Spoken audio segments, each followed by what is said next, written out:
Olá, gente! Bem-vindo ao nosso Bora Ressignificar. É com muito prazer, muito carinho que a gente está aqui, né? E eu não poderia deixar de falar sobre os nossos parceiros, nossa Luminous Play, e também com a nossa querida Grace Lemos, nossa marketing, que são nossos parceiros sempre, né? E falar sobre... Gente, já fomos lançando a nossa pré-inscrição da pós-graduação em Suicidologia pela Unifor, a qual coordeno. Então, assim, quem tem interesse, fica à vontade, me chama no direct, né? Fala conosco que a gente organiza aí a sua inscrição. E aí, hoje, né, nós vamos ter uma pessoa muito, muito especial, muito querida. A gente já conversou várias vezes, ela é desenrolada, porque professor é assim, é tudo desenrolado, né? E ela é professora de matemática, ela é uma mulher muito decidida, né? É uma trabalhadora, ela como é que eu posso dizer, né? É uma esposa, mas mais do que tudo isso, ela é uma mãe, né? Mãe de 3 filhos, e no qual ela traz, assim, uma história muito bonita de ressignificação. Então, nossa convidada de hoje é a Ariete Weber. Muito obrigada pela sua presença, muito obrigada por tudo. É um prazer estar aqui e eu espero atender aí o desejo, o objetivo do grupo, porque eu acho muito bacana o trabalho de vocês. Eu assisti os vídeos anteriores, né, da gente enxergar que as quedas que a gente leva à vida, elas existem para que a gente possa levantar e caminhar um pouco melhor. Ninguém caminha bem se não cair antes. Então, e eu acredito que é muito isso, né?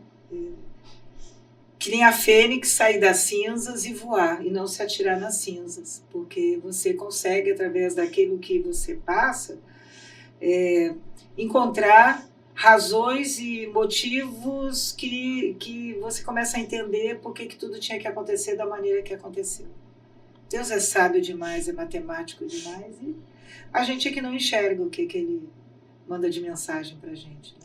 Interessante tu falar da Fênix, que eu gosto muito de falar da Fênix, sabe? Mesmo, não combinamos nada. Não, nada, não foi que não é combinado nada, né? Assim, eu sempre falo por causa dos meus processos emocionais, da minha vida, né? Sempre teve muitas coisas, e eu sempre digo assim, eu me acho uma Fênix, sabe?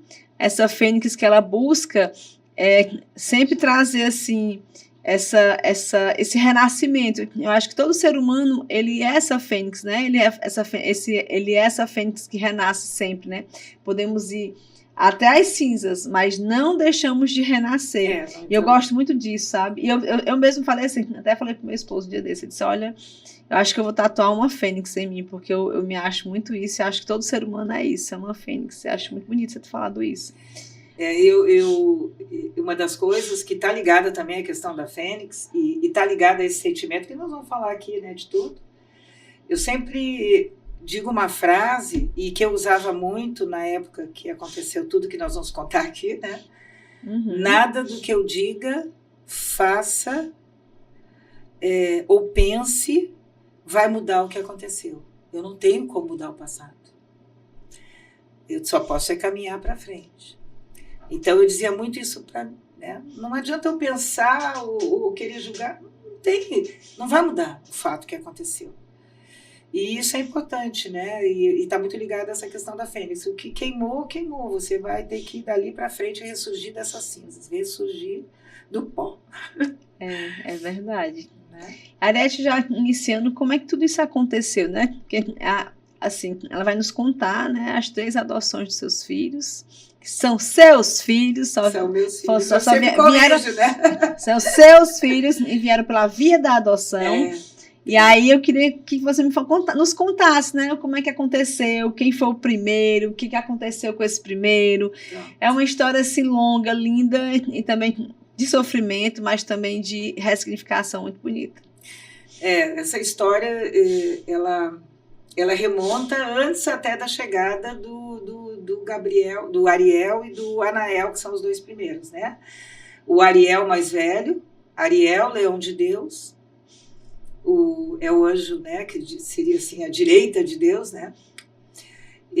O Anael é o anjo do amor, e o Gabriel, o terceiro, né, é o anjo, o mensageiro, né, o enviado. Bom, essa história começa, na verdade, em 1975, quando eu conheço meu marido. E a gente se conhece. Diz que amor de carnaval não dura, né? Eu conheci meu marido no baile de carnaval. Foi mesmo. E qual é o nome dele? Antônio. É muito A, né? Meu pai era Ariete, Ari. Meu pai é Ari, minha irmã Ariane, eu, Ariete, né? E então, quando casei com o Antônio, eu fui procurar casualmente. Eu abri a Bíblia, quando foi para dar o nome, né, para Ariel, eu abri a Bíblia e bota o dedinho. Ariel, amei o nome na mesma hora. Foi assim que aconteceu o nome dele. E era com A, né? Eu procurava o nome com A. Fui procurar na Bíblia. Mas então, eu conheci o meu marido, na época ele estava indo para a Academia da Força Aérea. Primeiro ano da Academia da Força Aérea, 1975. E em 75, 76, 77, no meio de 77, mais ou menos, quando eles começam a entrar na prática dos voos, acontece muito acidente. Então, muitos colegas acabam partindo, né, jovens. E eu lembro quando o marido ligou e disse, eu vou me embora daqui, ele estava em São Paulo, né? Naquela época nem tinha o telefone, eu sou gaúcha, né? Então eu morava em Canoas, na cidade que está sofrendo tudo que vocês estão vendo, né? E aí eu fui para Porto Alegre, no escritório do meu pai, no consultório lá do meu pai, para poder ligar para ir falar com meu marido, para ver se ele não vinha, não desistia. Mas não teve jeito, ele veio embora, abandonou tudo e veio embora. O gerente engenheiro mecânico. Então ele voltou e foi estudar engenharia. Mas logo depois que ele saiu, ele meio que bateu o arrependimento. Pô, será que eu... Porque ele achava que ele seria o próximo na época, né? O colega dele partiu, né? Caiu o avião. Foi ele e o que estava treinando. E ele ligou, se desestabilizou total e disse, eu vou me embora, porque eu vou ser o próximo. Eu vou ser o próximo. Eu lembro dessa frase até hoje, né? E aí o tempo passa, a gente estuda, a gente começa a fazer a faculdade juntos, eu para matemática, ele para engenharia, e a gente casa em 82, e depois de um certo tempo, a gente foi fazer investigações, né, por que não ficava grávida, né? Aí quando eu fui à primeira consulta, o médico disse, não vou nem fazer exame em você, vamos logo examinar o marido, né? E a gente foi descobrir, então, que nós não poderíamos ter filhos. Não tinha chance. Ele até disse na época assim, eu até fiquei feliz que foi comigo, que se fosse com você eu saberia que você não faria tratamento nenhum, que não faria mesmo. Porque para mim era tão normal assim, por quê, né? 9 meses nunca fizeram diferença. Então, eu abri as portas. Comecei a falar para todo mundo que a gente ia adotar. E aí, uma grande amiga minha conhecia alguém que era lá do Encontro de Casais com Cristo, e quando eu recebi uma ligação dizendo que ia nascer em dezembro, que é o mais velho, o Ariel. Né? Ele é do dia 7 de dezembro de 1982. Aliás, 85. 82 quando eu casei, 85, ele é de 85. E aí ele nasce no dia 7 de dezembro. E aí aquela loucura, né? Menino e tal, muito parecido com o pai, olhava assim, meu Deus do céu. A família até dizia que eu estava mentindo, que era filho do meu marido, que eu estava escondendo. E não era, né? Ele é de uma cidade do interior, né? O juiz... Lá do Sul. Do Sul. O juiz nos chamou e nos deu Ariel, que era o doutor João, né? O juiz. E aí foi feita a adoção, né? E aí passa o tempo, o Ariel lá com 5 anos começa a dizer, mãe, eu quero irmãozinho, mãe, eu quero irmãozinho.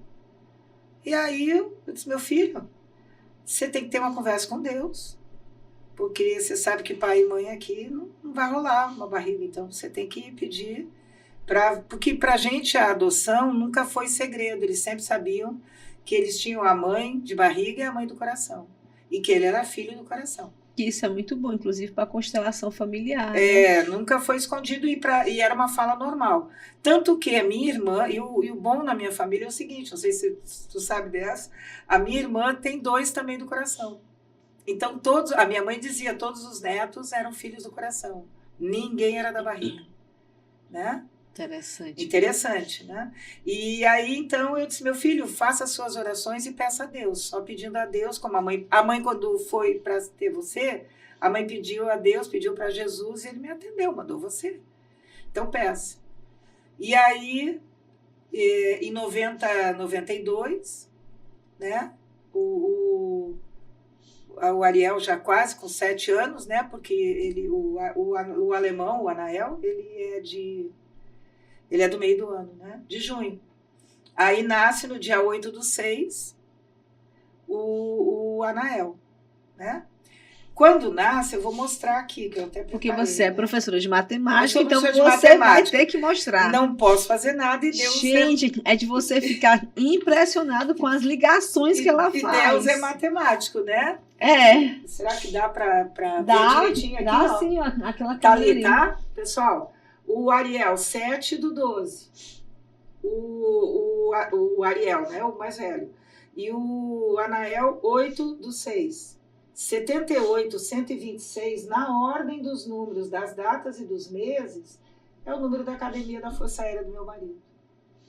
Então, ele depois, em 1992, quando eu vi isso, né, eu disse, pronto, você queria saber qual foi o motivo que você saiu, é porque você não teria seus filhos chegaram pela sua saída. Se você tivesse ficado lá... Realmente ele teria, de repente, falecido, Exato, né?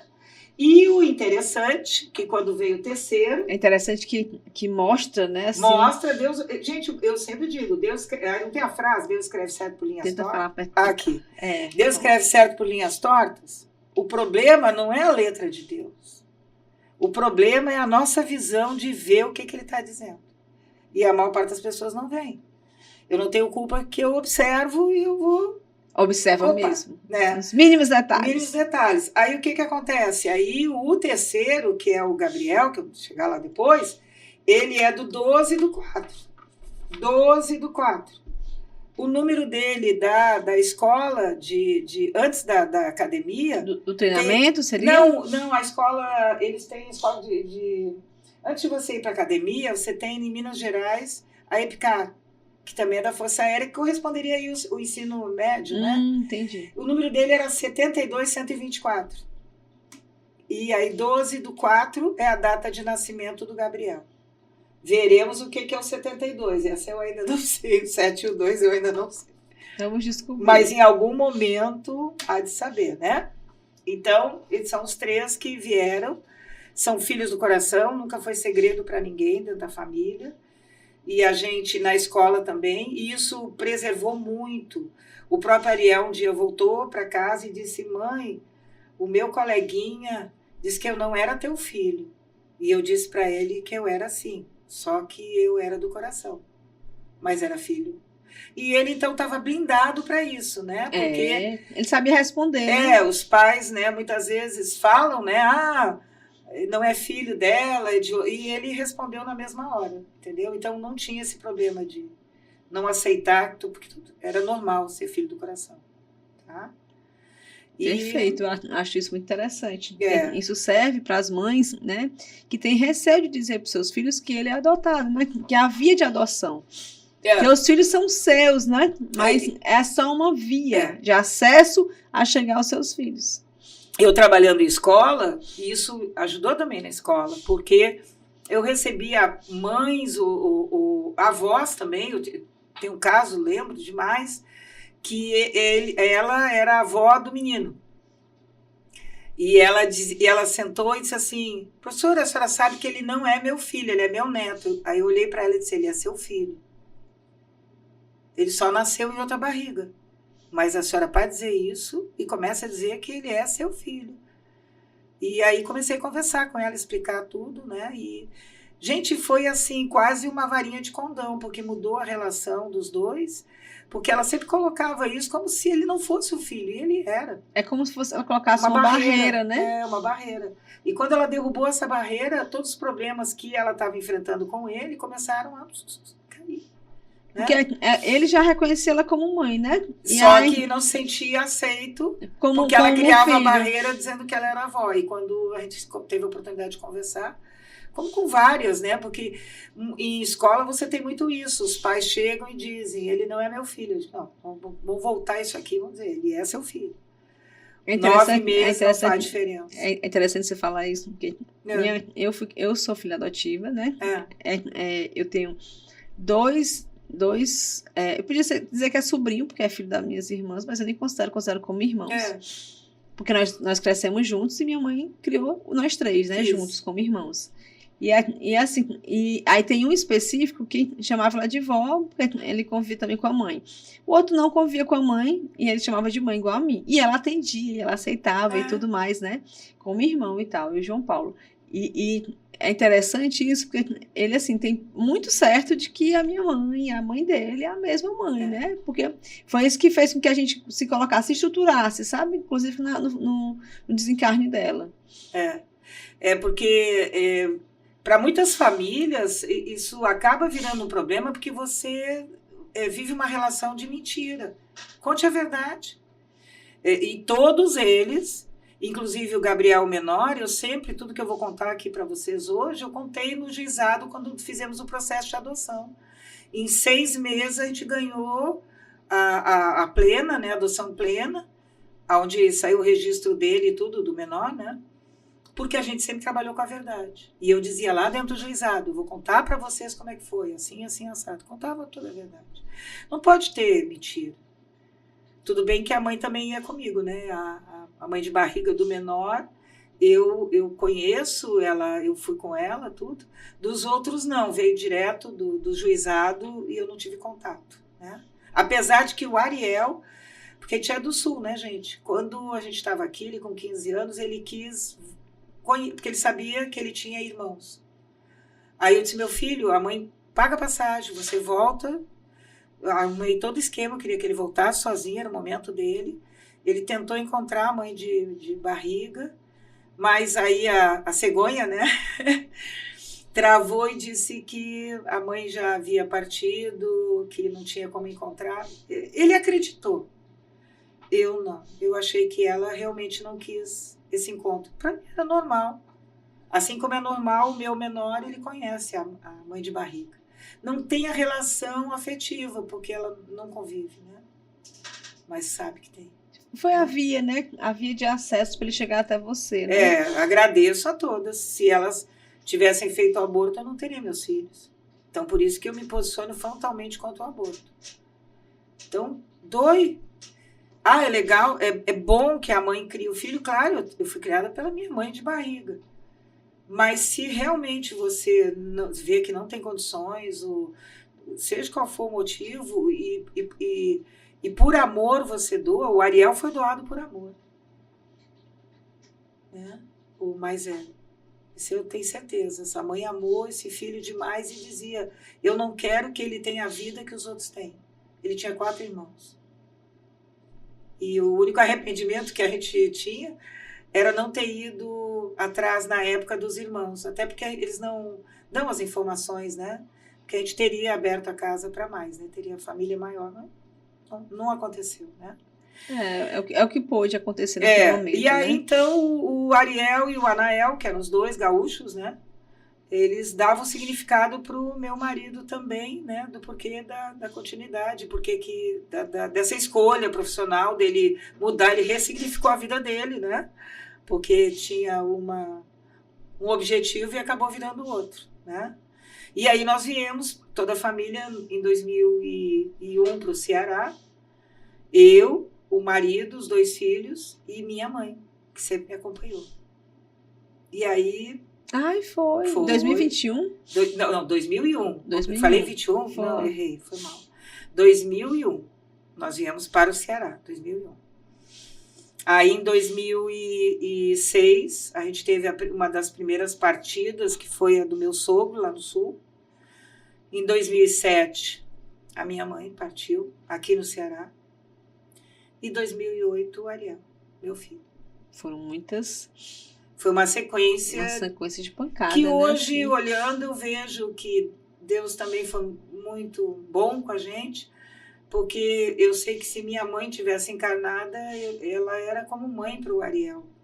Eu acho que seria muito difícil para ela superar a partida dele. E ela partiu antes, né?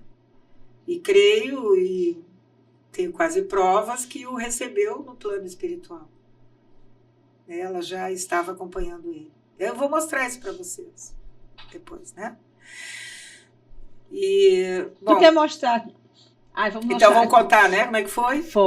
Vamos contar como é que foi. O luto, né? E o ressignificar desse luto, né? E a foto, né? Em Diante 2008, meu filho partiu. Só que um dia antes da partida dele, você sabe como é que é adolescente. Chega uma idade adolescente que eles não querem saber de foto e nada. Ele não tirava mais. Quando são pequenos, a gente consegue fotografar. Quando ficando maiores, principalmente os meninos, não querem tirar foto. Então era muito difícil eu conseguir uma foto com ele.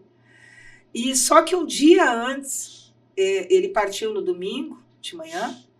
E ele, no sábado à tarde, por volta de 2 horas, tem essas fotos todas arquivadas, com horário, inclusive, né? Tem que lembrar, eu vou lembrar a todo mundo que não te conhece, que você arquiva tudo. Menos, ela registra tudo. Eu achava que eu era detalhista, mas eu percebi que eu encontrei uma pessoa extremamente detalhista. Ela olha tudo detalhadamente. O que é ótimo, porque comprova, né? Porque para mim a fé comprovada, ela talvez muitas pessoas não acreditam, têm as dúvidas, porque não é aquela história que eu falei antes de Deus, você não enxerga. Mas se você enxergar e fizer mais ainda, registrar o que Deus está te mandando, você comprova tudo que está acontecendo e a existência dele, de um plano bem E que eu maior. acho que isso também é uma forma de ressignificação muito grande, né? De consolo, de ressignificar, de mostrar a caminhada, de sair da cinza e voar como a fênix. É verdade. É tudo isso. Eu quero pedir até para colocarem aqui. Tá, aí foto, ele tá? explicando por que essa foto, tá? É uma sequência de fotos, eu não trouxe todas aqui, tá? Mas eu trouxe a mais significativa. Essa foto foi tirada um dia antes da partida. Esse é meu filho, o Ariel, lindo, né? Muito lindo. E por que essa foto, ela não só pelo fato de ser as últimas fotos dele. Não é isso, é muito mais que isso. Essa foto eu utilizei ela, fiz um quadro maior, e nós utilizamos, aqui no Ceará é muito comum você ter a foto, né, na missa de 7º dia. E essa foto, esse quadro a gente usou na missa de 7º dia, e depois eu coloquei no quarto dele. E lá ficou, e as pessoas iam lá em casa, aquela coisa toda, e acabavam indo no quarto dele. E depois de 3 meses, uma pessoa entrou no quarto dele, saiu abalada. Sariete, que foto é aquela que tu tem naquela parede? Eu digo, gente, é a última foto, uma das últimas fotos do Ariel. Mas tu já viu o que tem naquele retrato lá? Eu me arrepio. Pois é. Aí ela mostrou, gente, eu não via. Por isso que eu digo, gente, a gente não vê. E quando você percebe, olha melhor, você vê, gente, aqui, ó. Olha o detalhe aqui do lado da orelha, né, a direita dele, a esquerda de vocês, né? É a direita dele, né? Você vê o vulto do espírito de luz. Eu vou levantar para mostrar. Levante. Não, vai dar certo, vai. Aqui, ó. Parece? Ó, do lado tá aqui, ó. Aqui, ó. Do lado direito. Você vai ver aqui o contorno do espírito de luz menor e a esquerda, que foi o lado que bateu no acidente, né? Porque meu filho partiu, ele foi assaltado e tentou fugir dos assaltantes, só que foi ali na Alberto Sá, tem aquela curva, e ele o carro se perdeu na curva, rodopiou e bateu no poste. Quando bateu no poste, você vai dizer assim, Ariete, como é que tu fala isso normalmente? Porque eu ressignifiquei toda a partida dele, todo o luto. Então, hoje eu consigo. No início, claro, eu não conseguia contar tudo isso sem derramar 2 litros de lágrimas, né? Hoje a gente já...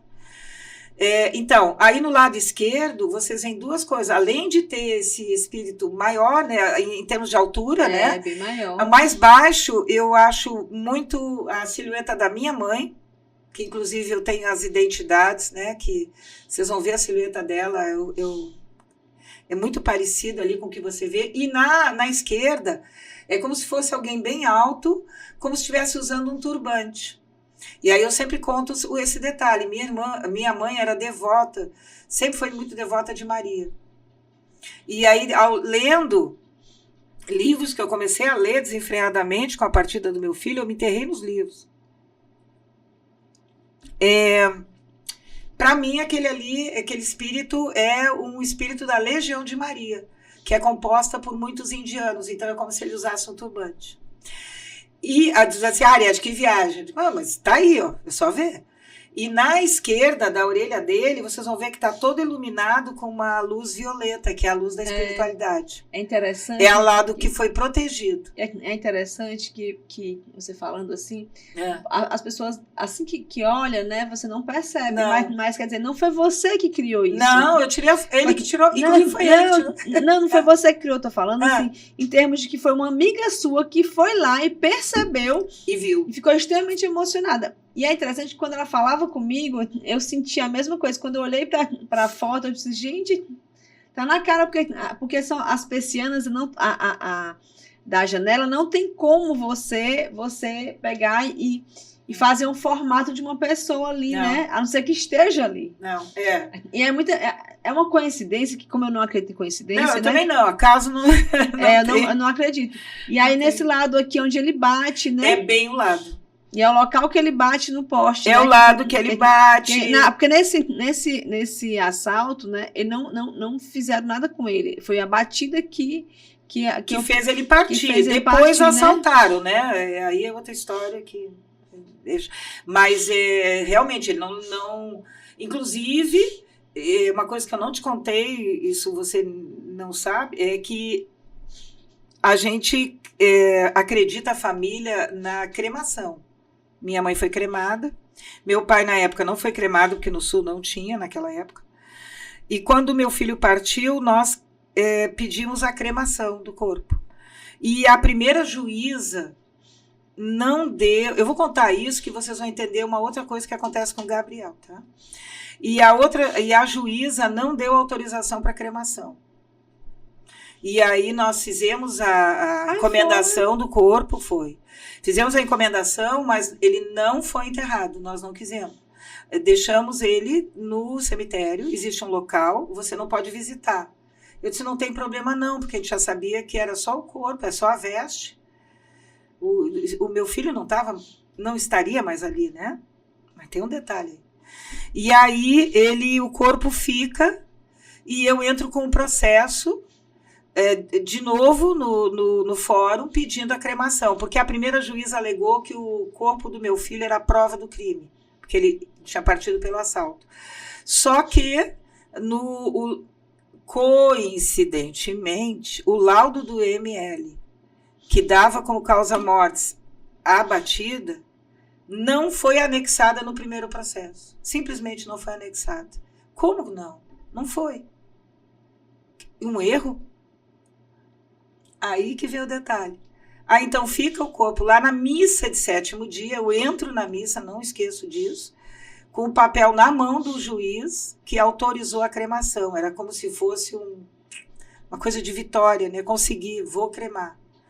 E aí, então, ele é cremado depois do 8º dia. Do 8º dia? Do 8º dia. Ele é cremado depois do 8º dia. Ariete, o que tem a ver isso tudo? Que eu acredito, tá? E o que vejo depois com o Gabriel, com o que ele traz dos medos dele. Os jovens, a gente sabe que... Eu sei que a espiritualidade trata de separar logo, de levar. Mas eu acredito demais que por algum motivo ele não conseguiu se desligar logo e pela juventude talvez tenha... tido dificuldade nesse desligamento e talvez quisesse voltar, né? Não sei. E eu acredito demais que o espírito ficou muito ligado ao corpo nesse período. Ele precisava desse tempo para se desligar. Pronto. Por isso que o papel não foi. Porque a espiritualidade, sabendo que eu ia cremar, ele precisava de um tempo para se desligar. Isso eu tenho plena certeza que foi isso que aconteceu. É porque a gente tem que lembrar que as pessoas que não são espíritas, né? Tem que, assim... Normalmente são 3 dias, né? Pede são 72 horas, né? São 72, para os espíritas, né? Para você cremar um corpo, é após 72 horas. Então, normalmente são 3 dias que você fica lá, né? Você embalsama o corpo, deixa lá por 3 dias, e aí depois dos 3 dias você crema o corpo. Isso. Então, isso já é uma visão da doutrina espírita, tá? Para quem não é espírita. E aí, nesse caso, o dela foi negado, e por isso que foram 8 dias, com 8 dias é que ela pôde cremar o corpo do filho. E que ela acredita, né, como você me falou, que é porque naquele momento o espírito ainda estava ligado a este corpo, né? Porque foi muito repentino também, foi repentino, né? Foi o trauma do assalto, né? Tanto que até hoje, o Gabriel, que hoje, né, já está mais velho, eu não posso, se eu estiver no carro, eu não posso andar com o carro com o vidro aberto. Ele começa a gritar, manda fechar e desesperado não fica. Porque ele estava com o vidro aberto quando houve o assalto. Exato. A tentativa de assalto. E aí, essa história a gente vai ter que contar, né? Vai ter que contar. Porque começou, tem que terminar. Tem que começar e terminar, né? Bom, aí meu filho, então, partiu dia 23 de novembro de 2008. E aí as pessoas iam conversar comigo, Como é que você estava nessa época? Você, seu esposo, seu filho, né? Eu estava destruída. Eu no terceiro dia... As pessoas, porque assim, hoje elas estão vendo essa mulher forte, né? Essa fênix dando conta de tudo, né? Mas naquele período lá, como é que estava? Alguns amigos, eu lembro, deram um comprimido preto para eu tomar, para eu dormir. Eu tomei dormi, mas depois eu olhei para aquele frasco e disse que eu não vou resolver a minha dor tomando isso aí. E não tomei mais. Botei fora. Tem que lembrei agora que Deus foi tão maravilhoso e misericordioso com você. Eu acho que a gente precisa observar isso, inclusive as mães, né, que tiveram seus filhos que partiram, se em algum momento teve alguma coisa que foi um atenuante, porque você teve um atenuante, assim, fala atenuante entre aspas, mas foi um aviso anterior de uma semana antes, não foi? Uma semana antes, o meu filho, o Ariel, tinha entrado numa rua. Eu tinha um carro... Foi a mesma rua, não? Não. Ele tinha um carro que ele tinha um botão que desligava totalmente. Nem eu sabia... Eu tinha o carro, nunca me contaram que tinha esse botão. E por algum motivo inexplicável, ele, nessa rua escura, ele apertou esse botão sem querer e o carro desligou total numa rua escura. Ele tinha quantos anos? Ele tinha 22, quase para 23. Ele partiu 15 dias antes de completar 23 anos. Aí o carro desligou, aí ele ligou do celular para mim desesperado, mãe, eu vou ser assaltado. Gente, eu me desesperei. Naquela época estava iniciando aqueles telefones que você ligava e a polícia que você liga, né? O Honda. Gente, apareceram 3 carros do Honda, que eu liguei para todos os Honda que eu podia. Quando nós chegamos, aí tanto que um deles disse assim, tua mãe é tão nervosa. Aí tu foi até o local? Fui até o local. E aí o marido foi também, aí nós descobrimos que ele tinha apertado o botão sem querer do carro. Então, assim, todo aquele sofrimento, aquela angústia do meu filho ser assaltado numa rua escura, eu sofri demais. E aí, quando foi uma semana depois que realmente aconteceu, era como se eu tivesse preparada. Eu comentei isso até, né? Foi como uma preparação e eu não tinha me dado conta disso. Como é que você soube que ele havia falecido? Como é que você soube que ele tinha saído à noite para uma festa e eu tinha um trabalho logo em seguida de manhã. Ele não chegou com o carro, com outro carro, tive que trabalhar com outro. E aí, mas ele tinha uma namoradinha na época e nós achamos que ele tinha ido para casa da namorada. Aí quando o tempo começou a passar e não vinha a notícia, eu comecei a ligar para os amigos, já preocupada. E será que horas, mais ou menos? Pela manhã? De manhã, ali pelas 10 e pouco. E aí eu tinha uma grande amiga na época, ela começou a ligar também para tudo. Ela não me falou, né? Mas ela logo, muito preocupada também com filhos, ela começou a ligar para os hospitais e tudo, e aí veio a notícia. O corpo já estava no ML. O corpo já estava no ML? Já estava no ML. Mas ele tinha sido assaltado, levaram as coisas dele? Mas na calça tinha ficado a identidade. E aí a carteira de motorista estava na calça. Eu tenho essa carteira ainda. A identidade estava em casa, está aqui. E a carteira de motorista estava na calça. Ah, estava lá. E aí o meu marido foi acompanhado por um médico amigo, né, esposo do trabalho, na autópsia. Meu filho estava na mesa de autópsia. E eu estou contando isso porque tem um detalhezinho aí que é importante, né? Então, meu marido viu o corpo do meu filho autopsiado. E aí vocês vão entender depois o que acontece, né? Enfim. E então, nós somos preparados para isso. E eu, quando recebi a notícia, eu só dizia, não é a ordem, não é a ordem, não é a ordem. Mas eu quero deixar bem claro uma coisa, em momento algum, eu virei para Deus e culpei. Não, eu não me senti culpada, não me senti punida, não senti que a partida do meu filho era um castigo, nada, nunca passou isso pela minha cabeça. Porque tem pessoas que passam. Passa, e a pessoa também pensa, eu vou para lá, eu vou fazer tal coisa. Eu poderia ter resolvido com os assaltantes do meu filho de outra forma. Nunca fiz isso, porque eu tinha consciência que se eu fizesse mal à vida de qualquer pessoa e à minha própria vida, eu não ia encontrar meu filho. Porque ele partiu porque ele sofreu o assalto e o acidente. Mas se eu provocasse a partida de alguém, então eu teria essa culpa e eu não sei como é que seria lá para cima. Então isso nunca me passou pela cabeça, nunca aceitei de me vingar, né? Que muitas vezes passa pela cabeça dos pais. Ou de querer tirar a própria vida para encontrar o filho.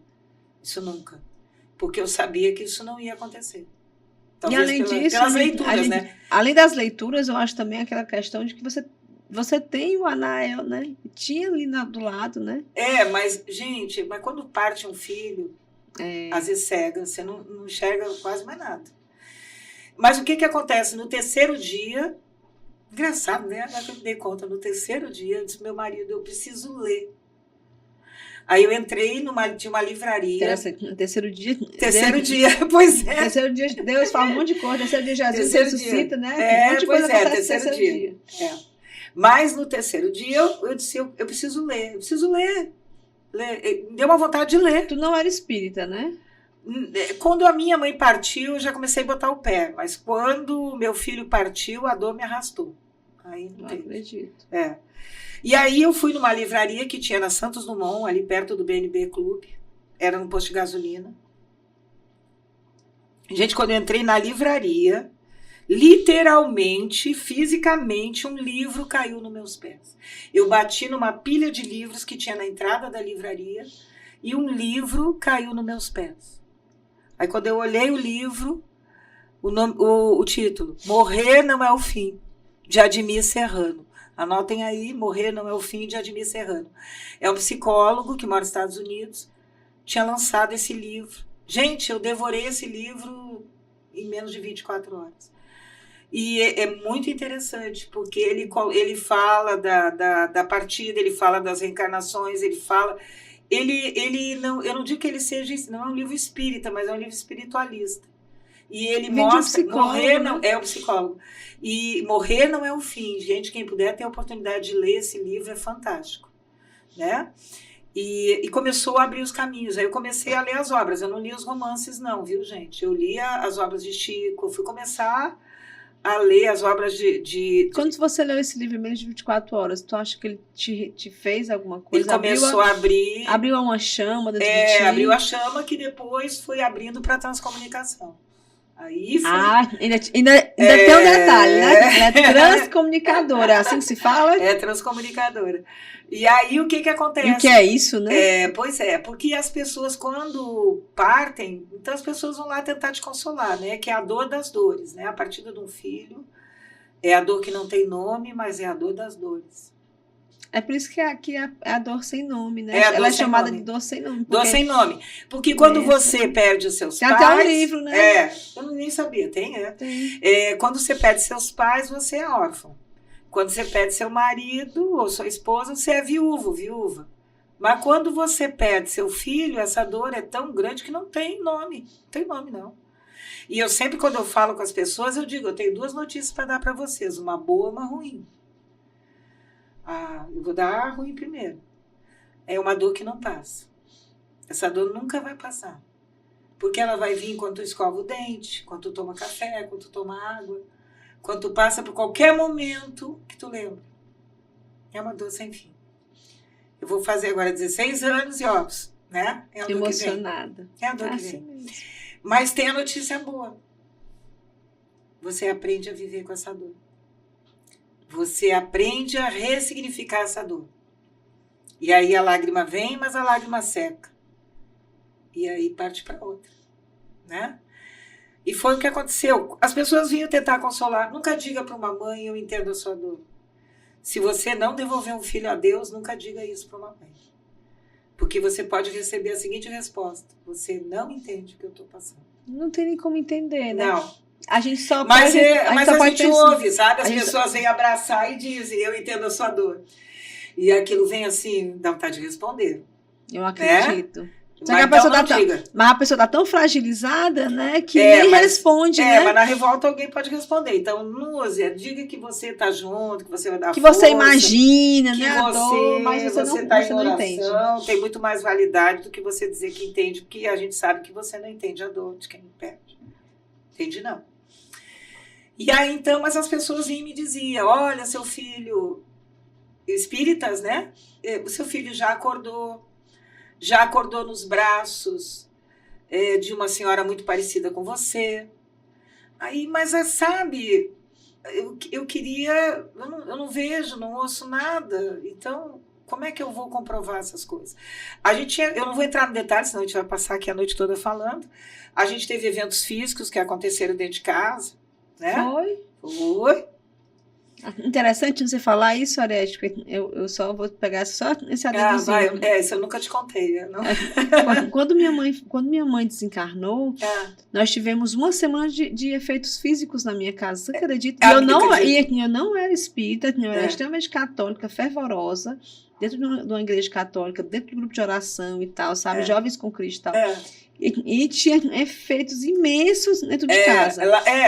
A minha mãe, quando partiu, um dia eu estava trabalhando, o marido ligou, ele estava em casa, e aí e ele ouviu um barulho no meu quarto, que tem um pergolado, e ele pendurava a gaiola de passarinho.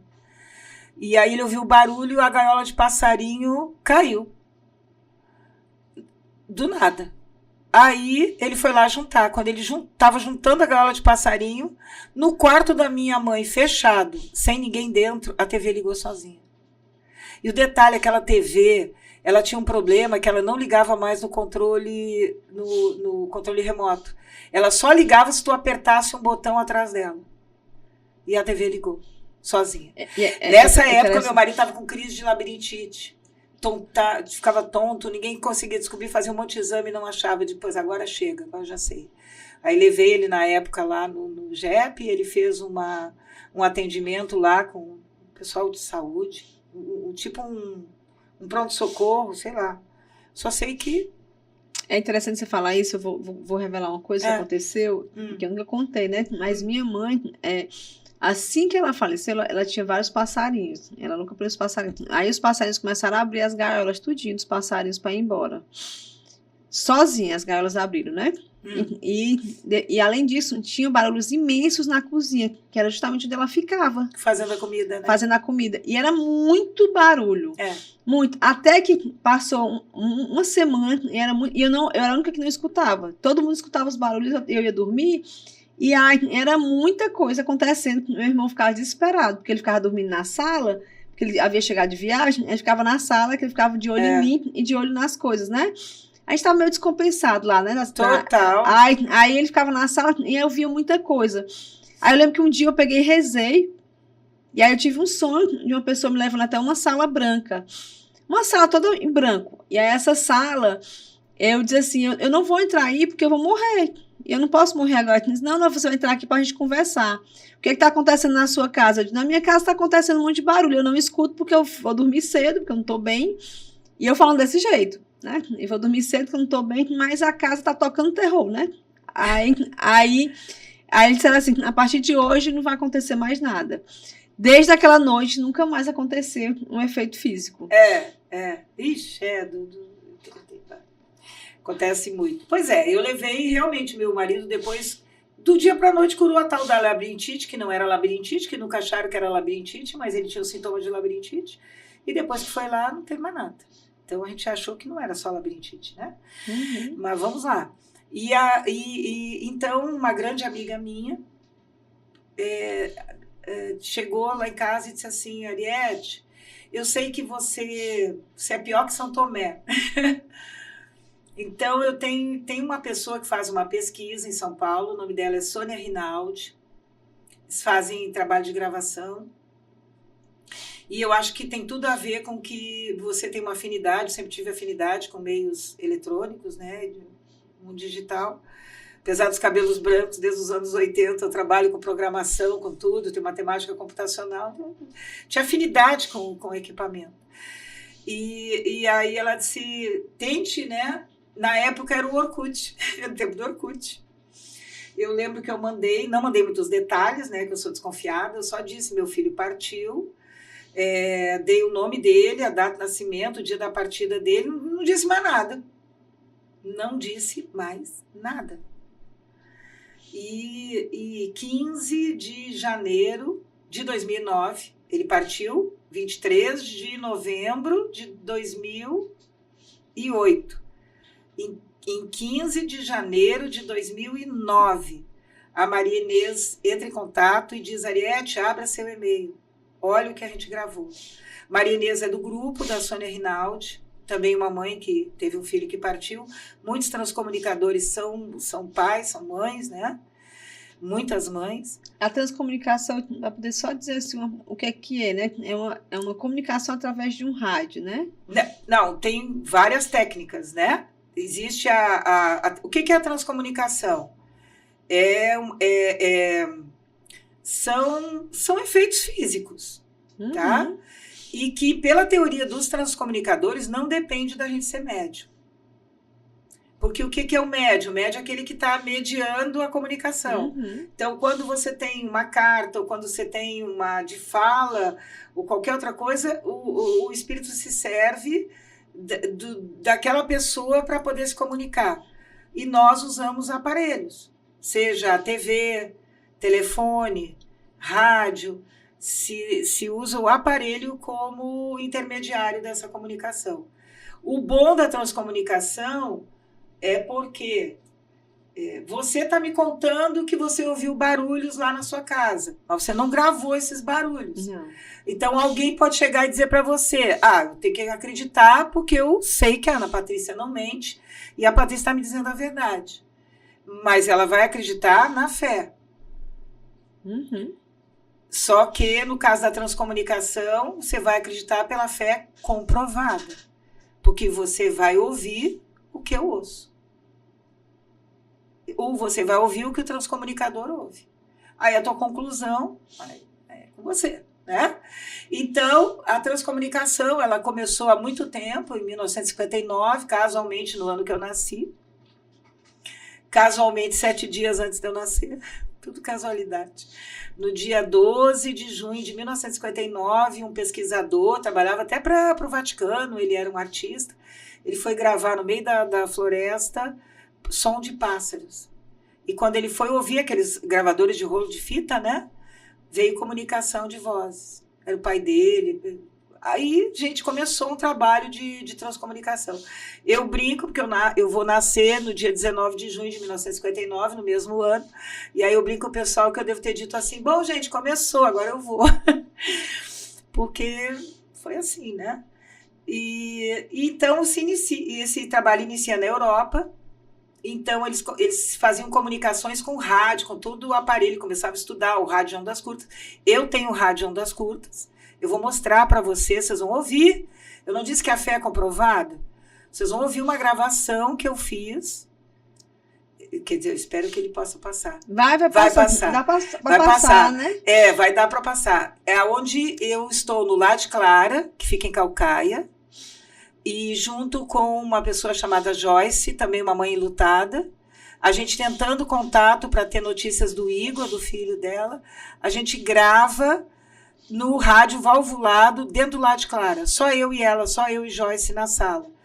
essa gravação é uma das técnicas que tem de gravação, que usa o rádio valvulado. Esse meu rádio tem mais de 80 anos, ele é de válvula, e ele capta ondas curtas. Por que ondas curtas? Quando o sol baixa, você na escuridão, né, não pode ter luz do sol, você consegue captar nesses rádios as ondas curtas. Por isso que durante a guerra, vocês quando veem os filmes de guerra ou as histórias de guerra, vocês veem as famílias reunidas em volta de um rádio que era valvulado, e isso acontecia à noite, porque você só consegue captar as ondas curtas no rádio valvulado à noite, depois que os raios de sol, isso é uma questão física, tá? E aí nós esperamos ali o pôr do sol e fomos gravar nessa sala. Só eu e Joyce na sala. Eu vou mostrar 2 gravações para vocês, só para vocês terem uma ideia de como é que são gravações com rádio valvulado e como é que é o processo silábico, que é outra maneira de fazer a gravação, que foi o trabalho que eu fui desenvolver, né? Isso a partir de 2009. Então, no rádio valvulado, a primeira gravação, nosso amigo ele vai botar, você vai ouvir o sussurro do assim, ó, eureka! E eu vou explicar depois para vocês o que é eureka. É porque tem que lembrar que você tem todo um programa que faz mais lento, né? Do que o que... Na verdade, é um gravador normal, tá? A única coisa que a gente faz no programa, né? O Adobe Audition, que eu uso, mas poderia ser um Audacity, qualquer um outro programa, para desacelerar o som. Pronto, é isso. Desacelerar. Que aqui vai ser ouvido um pouco acelerado, né? Porque ele é original, esse som aí é original, eu não desacelerei então, nada. Pode colocar o som, Éder, por gentileza? Mas dá para ouvir. Do Eureka, né? É Eureka, e depois vocês vão ouvir também. Eu tô trocando. Ah, não, isso é a música. Mais próximo do 13. Não, pode trocar. Tu consegue botar a Eureka antes, senão nós vamos para a música. Que essa aí eu já conheço, né? É onde eu... Pra gravar... Tá em qual nome lá? O da Eureka. Música? Eureka. Bota no Eureka. Mas se não der, vamos pra música. O começo da gravação, a gente se identifica, só eu e Joyce na sala, e a gente ouve um sussurro Eureka. Enquanto ele tenta localizar se der certo, Eureka quer dizer o quê? Descobrir. Tem até o filme aquele Interestelar, né? Que quando a moça descobre como... que o tempo era uma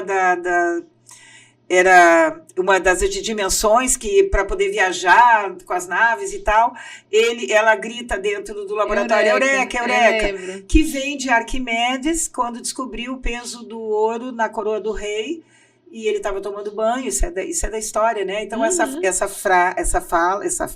palavra, ela significa descobrir, né?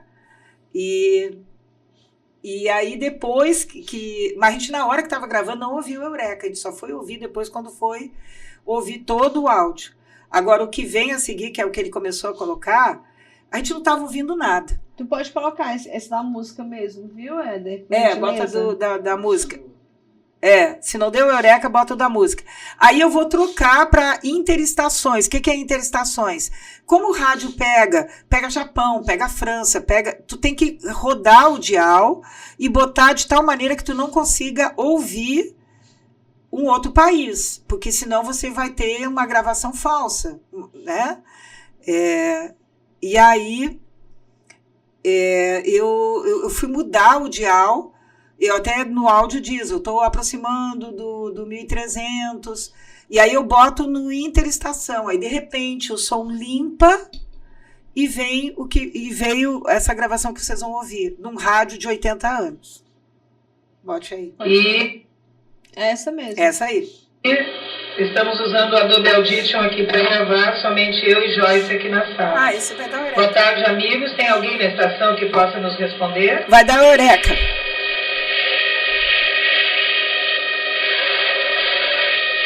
Eureka! Bota de novo. Deu Eureka. Não, mas deu para entender. Deu para entender? Estamos usando o Adobe Audition aqui para gravar, somente eu e Joyce aqui na sala. Boa tarde, amigos. Tem alguém na estação que possa nos responder?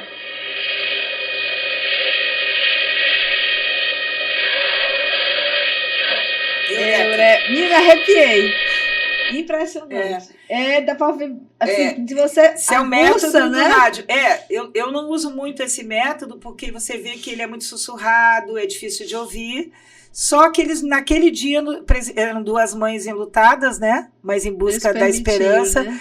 Deus mandou um presente maior ainda. Primeiro ele dá o Eureka, né? Que eu descobri. E depois ele dá... A gente se sentiu no programa do Silvio Santos, né?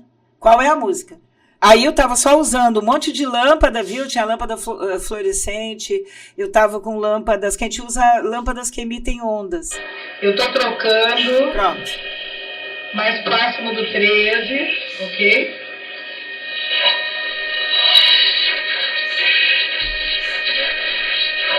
Aí são estações, tu vê que eu não paro nas estações.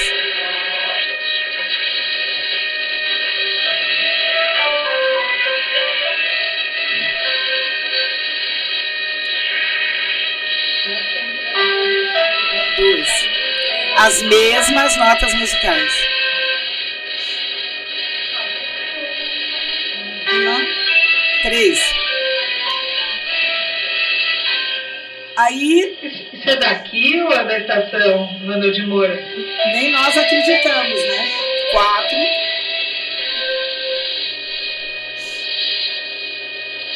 Vai dar aqui.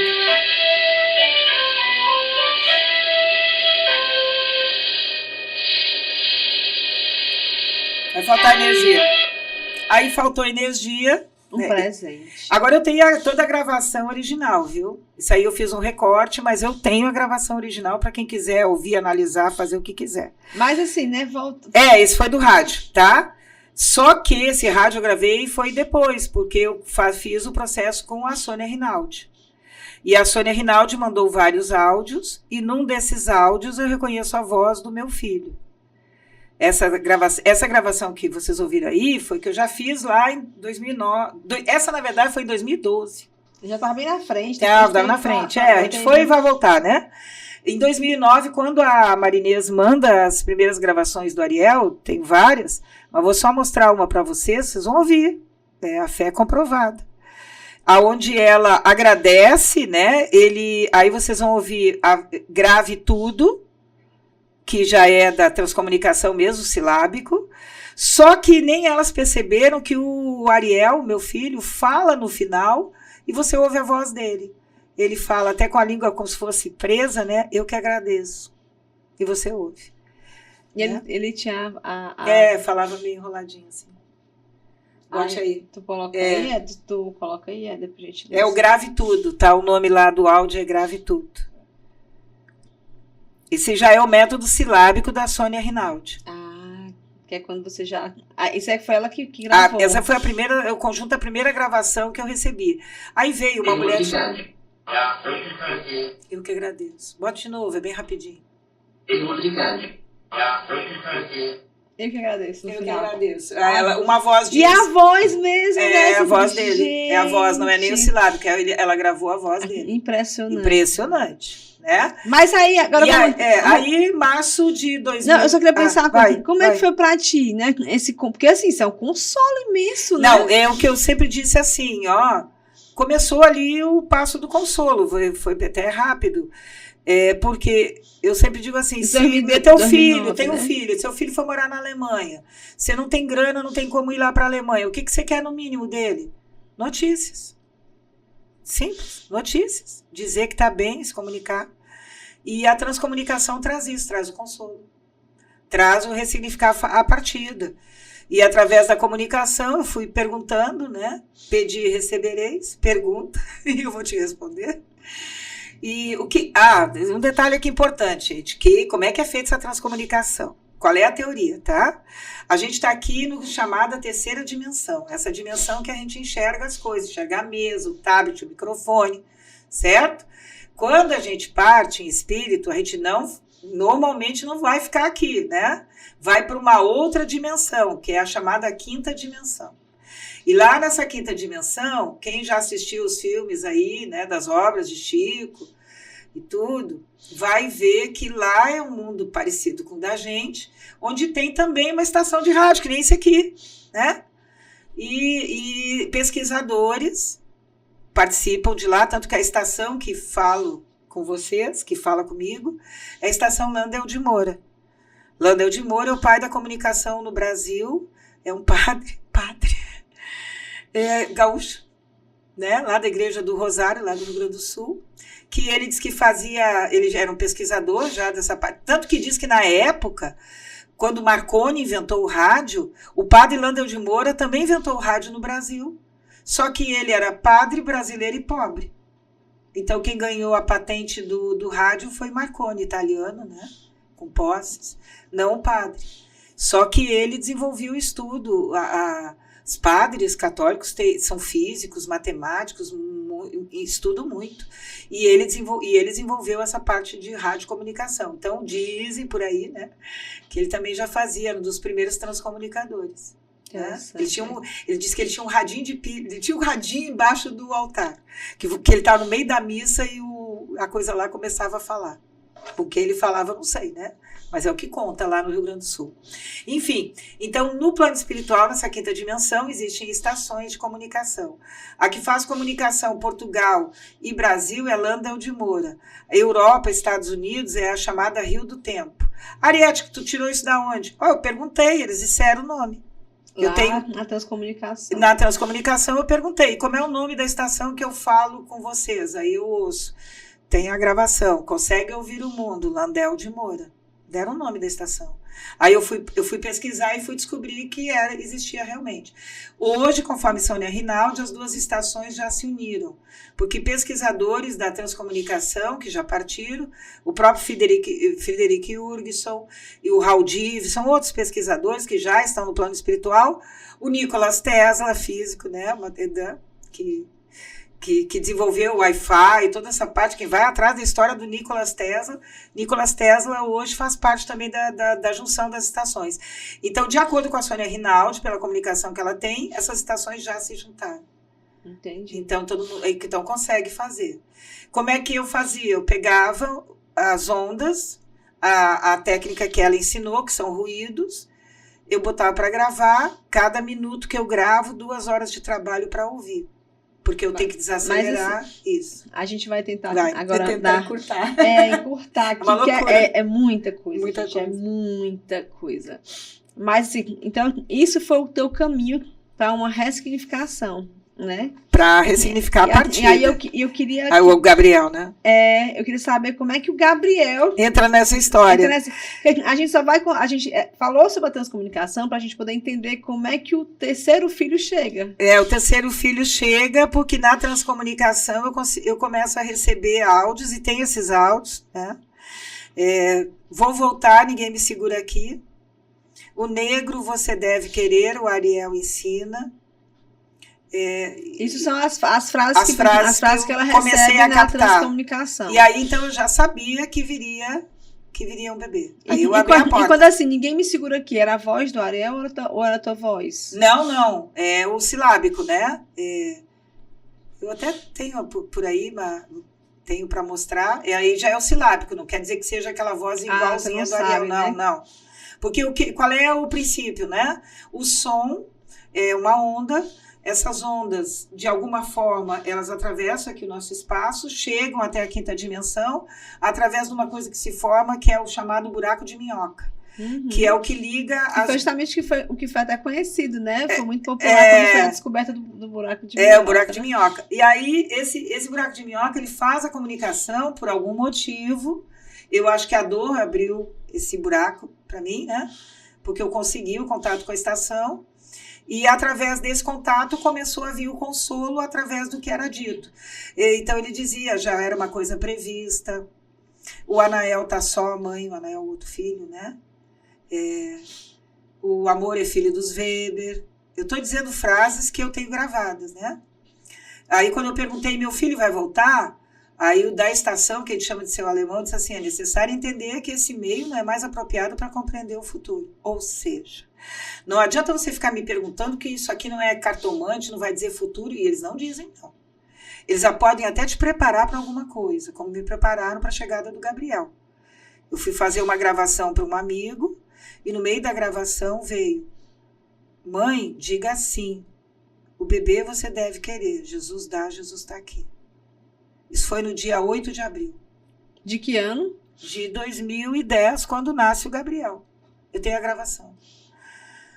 Mas eu, como ele falava tanto, vou voltar e tal, o que eu fiz? Eu abri a porta e me preparei. Quando o Gabriel chegou, eu já tinha caminha, eu tinha o colchãozinho, eu já tinha até umas roupinhas. Eu estava preparada assim para o básico, sabe? Porque eu sabia que viria. Como viria, eu não sei, 2010, né? 2010. 17 meses depois da partida. Aí vem um outro detalhe. A gente, como pode, se ele vem, se é ou não é, se é reencarnação ou não é, 17 meses, não é pouco tempo. Só existe salvação pela caridade. Meu filho era caridoso. Meu filho atravessava a cidade para levar um prato de comida para um amigo. Eu fazia o almoço, ele servia o pratinho, pegava o carro, eu brigava com ele, vai gastar gasolina, e ele levava. Ele disse que quando o guarda-roupa dele não tinha nem roupa mais. Tinha doado tudo. Quando ele faleceu, estava com bem pouquinha roupa, porque ele já tinha doado tudo. Dos 4, 5 pares de tênis, ele só tinha um par de tênis e o que ele estava usando. Quando ela falava das roupas, porque eu tinha uma senhora que lavava, né, ajudava a passar a roupa. Ele não tinha mais nada. Quase nada. É como se ele soubesse que ele ia partir. Coisa incrível, né? E como ele era caridoso, como eu disse para vocês, ele tinha esse amigo que a gente chamava de Pretinho, que ele atravessava a cidade quando ele sabia que o menino não tinha o que comer, pegava comida lá de casa e levava para o menino. Quer saber por que ele conseguiu alguma coisa? Foi ele que conseguiu, não fui eu. Pela caridade.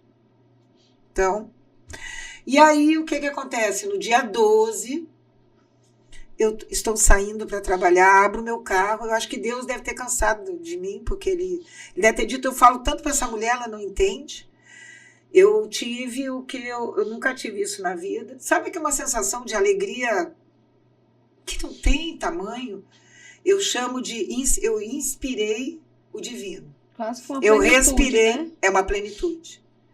Gente, eu fui invadida por uma onda de uma plenitude. Aí eu entrei no carro, assim, meio desatinada, entrou o Anael, que é o segundo, né, do lado, e disse assim, mãe, o que houve? Eu disse, meu filho, eu não sei.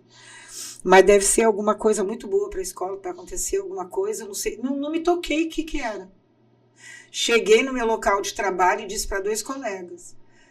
Eu disse, vocês se preparem que hoje vai acontecer uma coisa maravilhosa. Ariete, o que vai acontecer? Eu digo, não sei, ainda não sei. Mas eu só senti que era uma coisa maravilhosa. E aí, às 3 e pouco da tarde, liga, a pessoa diz assim no telefone, meu nome é Gorete, você não me conhece. Quem me deu o seu telefone, aí deu o nome da pessoa que deu o telefone, e me deu vários do seu telefone e disse que era para eu ligar até conseguir ouvir a sua voz e falar com você. Eu disse, o que eu posso te ajudar? Aí ela disse, é que nasceu um bebê. Aí quando ela disse nasceu um bebê, papá, ligou tudo, né?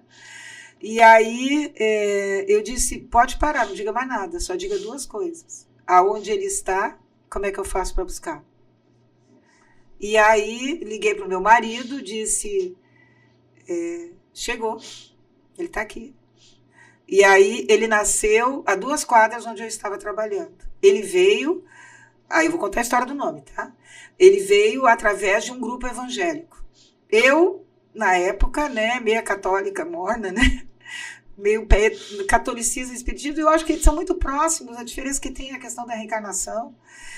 Então, e aí, mas esse grupo, ele diz, a senhora que cuidava dessa mãe, que pediu para doar, né, e Gabriel foi toda doado via juizado, a gente contou tudo que eu estou contando para vocês aqui, contei no juizado, né, e levava a mãe junto, porque ela realmente ela me deu, né, e ela foi o instrumento da chegada dele, e o nome dele não ia ser Gabriel, o nome dele era André. Ariete, por que André? Porque minha mãe gostava muito do nome André. Eu já estava lendo as obras de André Luiz, também gostava, eu comecei a gostar, né?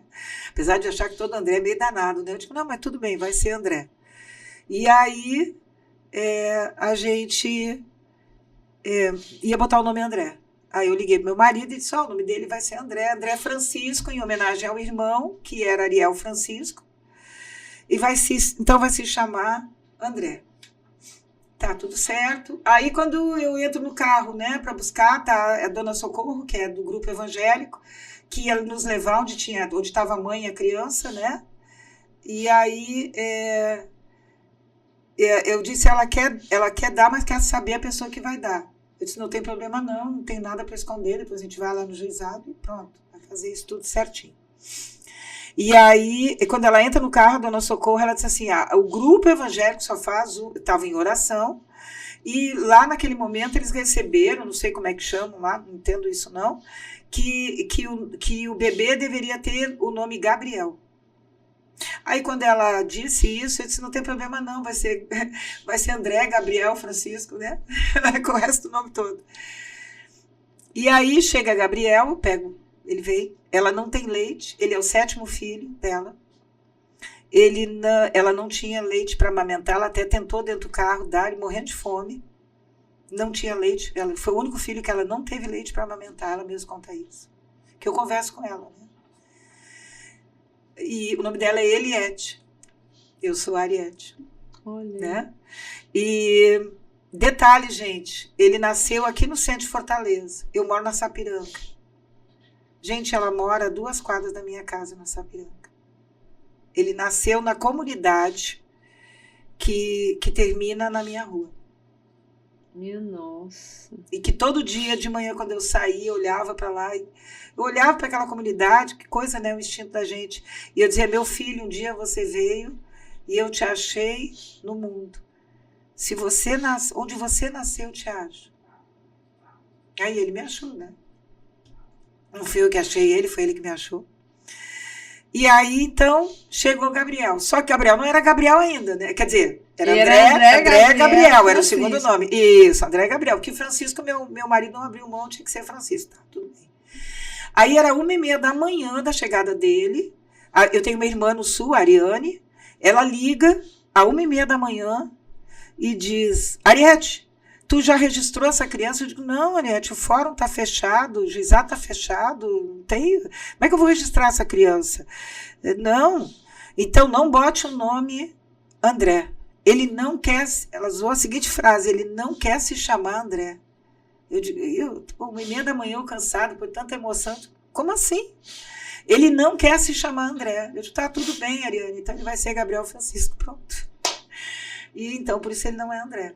Né? E aí, Aí, pronto. Onde é que tá? Gente, não fomos nós que escolhemos esse nome. Gabriel é o meu afilhado também, é um primo muito querido, era o primo mais querido do meu filho.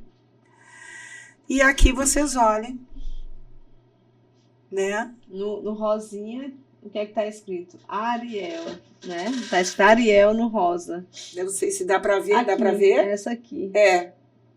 Dá pra ver bem direitinho. Dá para ver, né, dá. gente? Se você tirar o G e o B, fica o Ariel.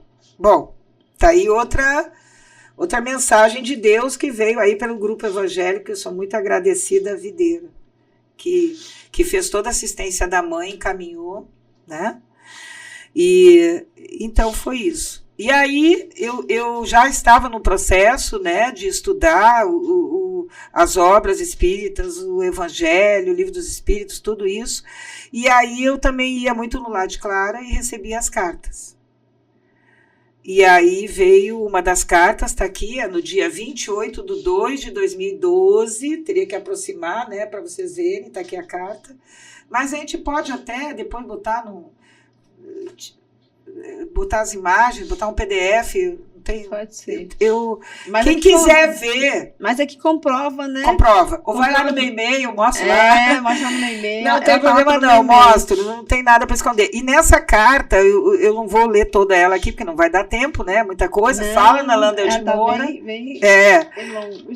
Já tá longo, nós já estamos terminando, não sei nem quanto tempo foi. Mas nós temos detalhe ainda do Gabriel. Mas aí o interessante dessa carta, gente, ela vem escrita, né, da letra, né, corrida. A letra corrida. A letra corrida, de repente ele troca para o script. Cursiva. Obrigada. Letra cursiva. Aí troca a letra para o script. Aí o Ariel assina. E depois volta a ser cursiva e minha mãe assina. E quando eu pego quando eu chego em casa, eu pego as duas identidades. Porque o médium não tinha como saber essas assinaturas, gente. Ele faz duas psicografias, a da mãe na mesma carta. E a do filho. E quando o filho vai falar, ele troca a letra. Ele troca a letra. Isso, que era como o Ariel escrevia, que era o script. A letra solta, que a gente chama, né? Uhum. E a minha mãe escrevia cursiva, e as cartas normalmente vêm em cursiva, né? Quando você recebe uma psicografia, é muito comum vir em cursiva. Mas só que ele assina de tal maneira que tu pega a identidade da minha mãe e bota aqui. Idêntica. E aí aqui, uma das partes que ele diz é que a saudade agora será mais uma forma, uma imagem de personalidade, uma condição de manifestação da alma que era o Ariel e agora deve se acostumar com sua nova maneira de ser junto a você. Tá dando a entender que o Gabriel é o novo Ariel, né? Que na verdade... É a mesma alma, mas só que em outra roupagem, e a gente em casa com outra não olha para ele como vê. Tanto que você vê que aqui várias vezes eu vou encher os olhos de lágrima, porque eu tenho saudade do Ariel. Mesmo que o espírito seja o mesmo, isso às vezes é difícil de uma mãe entender, né? O amor que eu tenho pelos dois é o amor idêntico. Pelos três, né? São três, né? Mas eu tenho plena consciência que ele é uma nova caminhada. Não é uma réplica. De acordo com a nova roupagem, né? Exatamente. Mesmo o espírito sendo o mesmo, a caminhada dele é diferente.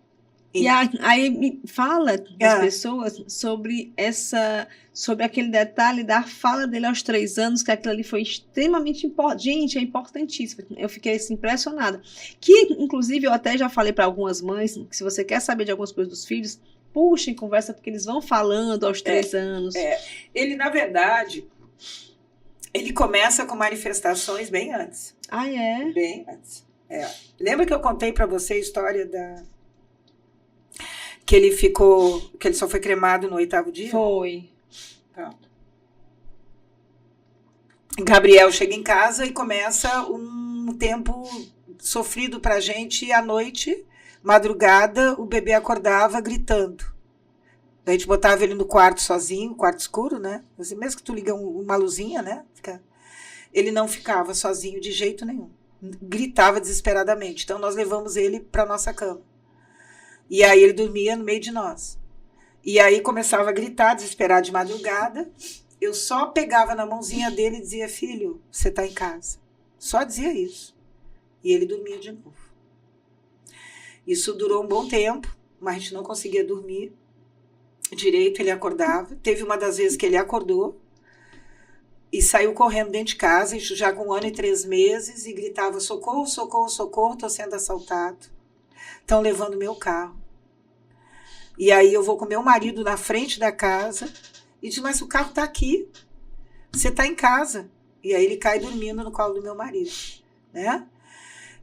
Com 3 anos e meio, eu vou consertar meu rádio valvulado, que tinha queimado a válvula, e quando eu tô passando na frente, eu tenho a gravação toda, eu não vou passar aqui porque são 14 minutos de gravação. Eu passo na frente do aeroporto, ele com 3 anos e meio na cadeirinha, com os brinquedos tudo atrás, eu dirigindo, voltando lá, tinha arrumado o rádio. Ele disse, mãe, o caminhão vai bater. É essa, né? Que tu falou, que tem várias. Mãe, o caminhão vai bater na gente. Aí eu desacelero o carro e por mim passa um caminhão guincho. Aí o caminhão passa e eu disse, não, o caminhão não vai bater, meu filho, já foi. Aí ele disse, mãe, é o caminhão que levou o carro do mano. Eu disse, não, filho, o carro do mano tá em casa. Aí ele diz, mãe, não é o carro do Anael, é o carro do Ariel. Aí eu pego meu celular que está do lado e começo a gravar. E começo a interrogar. E aí dá para ouvir, a gravação original, não vou passar aqui, né? Mas para quem quiser, aí faz contato aí, né? Eu mando, vocês ouvirem. Ela tem todo o áudio do barulho de eu dirigindo e eu perguntando para ele dizer o que ele estava vendo, o que ele estava. E aí ele fala, mãe, os polícia mataram o Ariel. Isso é a vozinha dele, tu ouve no áudio. Aí eu explico, não, filho, os polícia não mataram, mas o que ele estava vendo? Ele estava vendo, provavelmente, o corpo do irmão e os policiais em volta, que vão estar na hora do acidente, né? E aí ele chega lá e diz assim, mãe, tem sangue na calça do Ariel. Mãe, abrir o peito do Ariel. Gente, uma criança de 3 anos e meio não tem como saber, e nem os pais iam falar de uma autópsia. Né? E ele estava vendo. Aí no final da gravação ele repete várias vezes, mãe, o Ariel foi um resgate. Mãe, um resgate. É um resgate. Ele repete a palavra resgate várias vezes. Né? Mas isso tudo cessou, viu? Depois de 7 anos, fechou a comunicação. Né? E aí ele vira Gabriel. E aí é Gabriel, né? Com a vida dele, toda a caminhada. Traz o sinal, né? No peito. Ela me mostrou uma foto que tem uma cicatriz. Uma linha branca, chamada linha áurea, né? Até porque... Dá para botar uma régua. O Gabriel, ele é negro, né? É negro, meu filho é negro. Ele é negro e aí ele tem essa linha branca bem aqui. Porque pra gente a cor nunca foi problema, né? O Ariel também era meio feijãozinho, meu marido também, e o Gabriel, a mãe é negra. O amor não tem cor. Pra que vai dar cor pro amor? E aí ele traz essa marca, mas ele assim, ele tem a vida dele, ele é Gabriel. Né? Só... E como é que foi pra ti, né? A gente poder começar a iniciar nosso fechamento. Como é que foi pra ti, né? A vida do Gabriel, todo esse processo que você é muito detalhista, né? E você olha todos esses detalhes que eu acho interessante, como você fala, né? Deus, ele é matemático, né? Ele te dá todos os toques, né? E aí, como é que você consegue... Como é que isso trouxe, assim, dentro de ti, do teu coração de mãe, né? Assim, o consolo da partida, entendendo, tanto através da transcomunicação, que era uma coisa prevista, que era uma coisa que tinha que acontecer, que por dor, e a dor me trouxe para a fé, porque a gente muitas vezes se afasta de Deus pela essa loucura que a gente tem no dia a dia, né? Esquece que existe um ser superior, chame ele como você quiser chamar, mas agradeça a ele, fale com ele, que de alguma maneira ele vai te responder. E eu senti que a partida dele me trouxe para esse lado de volta, que eu tinha me perdido. Né? E consolou demais. E hoje eu consigo enxergar que agora... Parei um pouco as gravações, até porque Gabriel crescendo, também precisa de atenção, vai traz lá, leva para cá. E estou começando de novo a gravar. Anos, né, agora. Vão para 16 anos da partida, ele está com 14 anos, que é adolescente, né? Mas eu vejo, eu não tenho pressa, como eu não tive pressa para saber qual era o significado daquela música que vocês ouviram, né? São notas musicais identificadas, ela é chamada modo nordestino, eu nem sabia disso, eu não tenho formação de música nenhuma, que é o mixolídio do modo grego, não tenho nem ideia do que é isso, para quem é músico que entenda, mas que expressa, era um modo que o Luiz Gonzaga usava para criar suas músicas, porque ele remonta aí à alegria. Eu nem sabia disso, né? Não quer dizer que foi o Luiz Gonzaga que mandou as notas musicais, não, viu, gente? Só para deixar bem claro. As notas que é desse modo que representa aí a alegria. E quando o meu colega, que é músico, identificou essas notas, identificou esse modo, ele disse, tenta contextualizar para quando foi feita a gravação. Aí você junta o eureka, né, descobrir, e a alegria de ter conseguido esse contato. Então, eu acho que é isso, é a alegria do contato, de você ter notícias, sejam as notícias que venham por cartas consoladoras, porque, gente, a eternidade, ela existe, a continuidade da vida existe, eu acredito nisso piamente, e muitas vezes provo isso, através do que eu registrei, né? São muitos registros. São muitos registros, e isso traz um consolo quando tu tem a perda, porque a primeira coisa que tu tem, tem várias fases, né, do luto, da perda. Você nega, você tenta negociar com Deus, você fica bravo com ele, faz tudo isso, né? Eu não passei por todas essas fases. Porque eu tive, de alguma forma, uma aceitação muito rápida que isso realmente tinha que acontecer por algum motivo maior. E se você pudesse dizer para alguém alguma coisa, assim, que pudesse dizer, assim, que desse ressignificado, né? O que você poderia dizer para alguém que está do outro lado aqui te escutando, Ariete, e que vai precisar muito desse consolo, porque a sua história já é um grande consolo, mas que você pudesse colocar uma frase, assim, alguma coisa que você pudesse dizer para ela, para essa pessoa que está sofrendo, porque eu sempre falo que Deus, ele escuta muito as mães, né? Eu sempre, eu acho que mães abrem portas, arrebentam as portas e as janelas. Tenho certeza disso. Atrás das notícias dos filhos. Então, primeira coisa, fé. Peça a Deus o contato, peça a Deus o sonho. Eu pedi a Deus, eu disse, Deus, um dia eu disse, Deus, eu tenho tanta história, mas não vai dar para contar todas. Eu nunca te pedi nada, nunca te cobrei nada, mas me deu um sonho com meu filho. Na noite que eu pedi, ele me deu um sonho. Que mãe é isso, né? E assim, tenha fé, acredite, não faça nada contra você ou contra a pessoa, mesmo que tenha uma pessoa que tenha causado a partida do teu filho, do teu ente querido, não faça nada de mal a ele, porque ele foi até o meio para a partida dele, que poderia ter sido qualquer outro meio. Então, não faça nada contra. Até para você não se afastar do encontro que vai acontecer, ou do mérito que você tenha, para encontrar seu filho, seja nesse plano, seja em outro plano. Eu me lembrei, eu fui para Pedro Leopoldo há poucos dias atrás. A da mãe, aquela da bicicleta, do Chico? Eu me lembrei do Chico dizendo exatamente sobre isso, né? Você já agradeceu a babá? E ela estava com ódio da babá, né? E aí ele disse, por quê? Porque ele ia morrer nos seus braços. E a misericórdia divina foi tão grande que morreu nos braços da babá, que ele ia morrer de qualquer forma. Ele ia, exatamente, né? O meu não morreu nos meus braços, realmente, exatamente isso. Então, assim, mas busque a fé, não busque a revolta, não busque o ódio, não busque a vingança. Isso não vai te levar para o teu filho, não. Se Deus mandou meu filho, né? O espírito, né? De volta, ou não sei, né? Sempre há dúvida, né?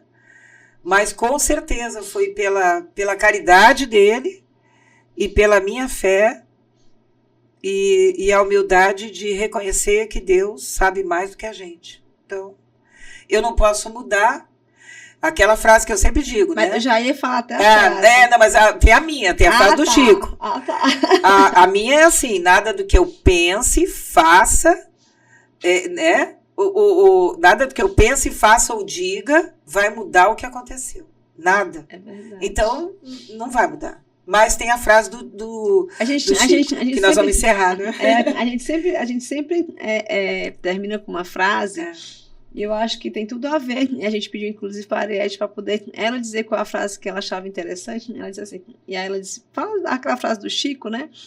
Ninguém pode voltar atrás e fazer um novo começo, mas é possível começar de novo e fazer um novo fim. E eu acho que tem muito a ver com a tua história. Né? Você não teve como voltar atrás e dizer, não tire meu filho, né? Não. De mim, mas você se reinventou, né? Se fortaleceu, abriu o coração para mais um filho, né?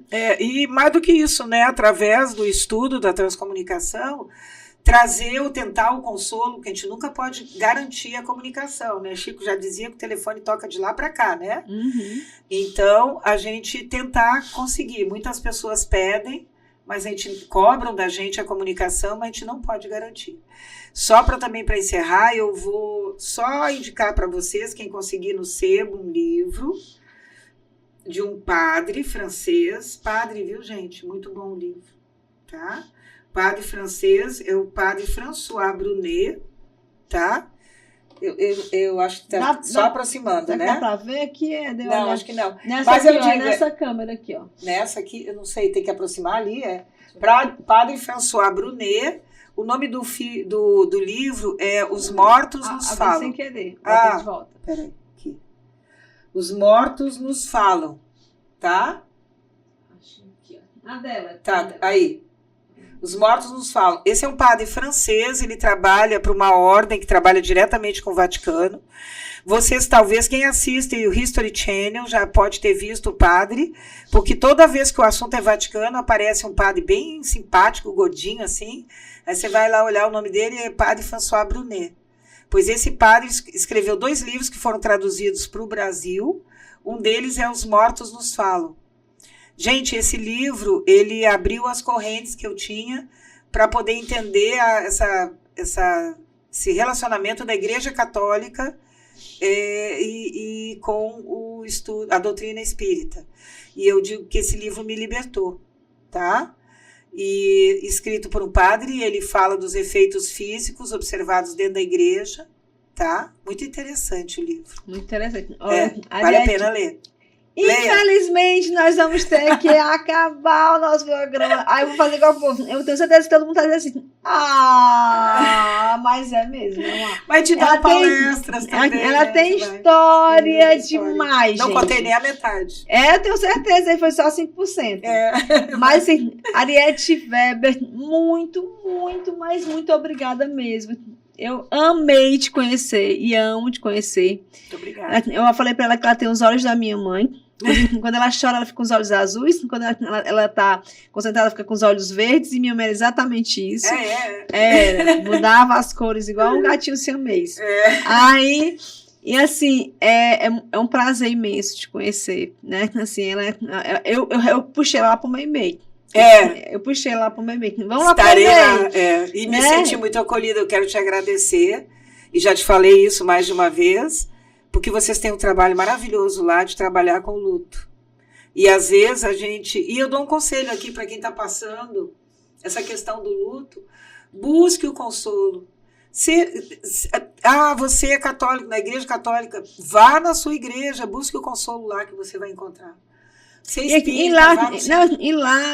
Lá no centro espírita, né, a gente não tem essa questão de ser espírita. É nós também. Tanto que o nosso grupo de enlutados, ele aceita qualquer religião. Qualquer uma. Nós, zero intolerância, gente, à religião. A gente tem o contrário, as casas espíritas né? têm isso, né? Uma vez um só me disse que não aceita é satânico. Aí tá certo. Eu também acho que aí também já é demais. É demais.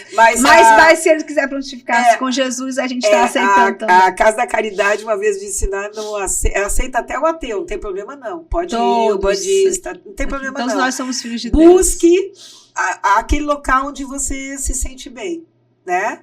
E eu estava sempre em busca desse local, fiquei muito feliz e eu sou assim, como eu sempre digo, eu não quero diploma, eu quero apenas o conhecimento e ter a oportunidade de poder ajudar. Que bom. E eu achei que, digo de diploma porque tem os cursos, tudo, não, eu quero só o conhecimento e poder ajudar aqueles que passam por esse luto, porque não é que a gente é especialista em dor, mas eu entendo essa dor.